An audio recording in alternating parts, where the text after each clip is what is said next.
அஸ்ஸலாமு அலைக்கும் வரஹமத்துல்லாஹி வபரகாத்தஹு.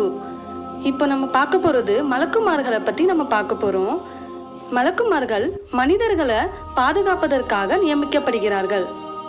உதாரணத்துக்கு இப்போ நம்ம பார்த்துருக்கலாம், வாகன விபத்து ஏற்படுவதற்கு முன்னாடி திடீர்னு அவர்கள் தப்பித்திருப்பதையும் வாகனம் மோத வரும்போது அவர்கள் விலகி விடுவதையும் நம்ம பார்த்துருக்கலாம் இல்லையா?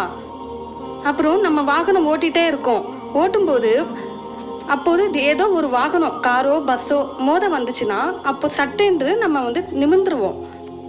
அப்போது நம்ம சொல்லக்கூடிய வார்த்தை முதலில் என்னவாக இருக்கும்? அப்பாடா நம்ம பிழைச்சிக்கிட்டோண்டா அப்படின்னு தானே இருக்கும். அது எல்லாம் என்ன இயற்கையாக நிகழுதா?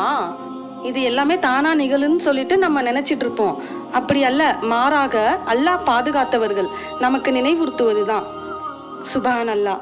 அல்லாஹு ரப்புல் ஆலமீன் மனிதர்களாகிய நாம் அனைவருக்கும் 4 மலக்குமார்களை நிர்ணயிக்கிறான். அதில் 2 மலக்குமார்கள் நன்மை தீமைகளை பதிவு செய்வார்கள். 2 மலக்குமார்கள் அந்த மனிதரோடு இருந்து அவரை பாதுகாப்பார்கள். ஒரே ஒரு ஷைத்தானை அல்லாஹ் ஆக்குகிறான், அவன் தீமைகளை ஏவுவான். 2 மலக்குகள் நன்மைகளை ஏவுவார்கள். அல்லாஹு அக்பர். நான் சொன்ன பயான் உங்களுக்கு பிடித்திருந்தது அப்படின்னா சப்ஸ்கிரைப் பண்ணுங்கள். இன்னும் நான் எதை பற்றி பயானில் சொல்லணும் அப்படிங்கிறதையும் நீங்கள் கமெண்டில் மென்ஷன் பண்ணுங்கள். அஸ்ஸலாமு அலைக்கும் வரஹ்மத்துல்லாஹி வபரகாத்தஹு.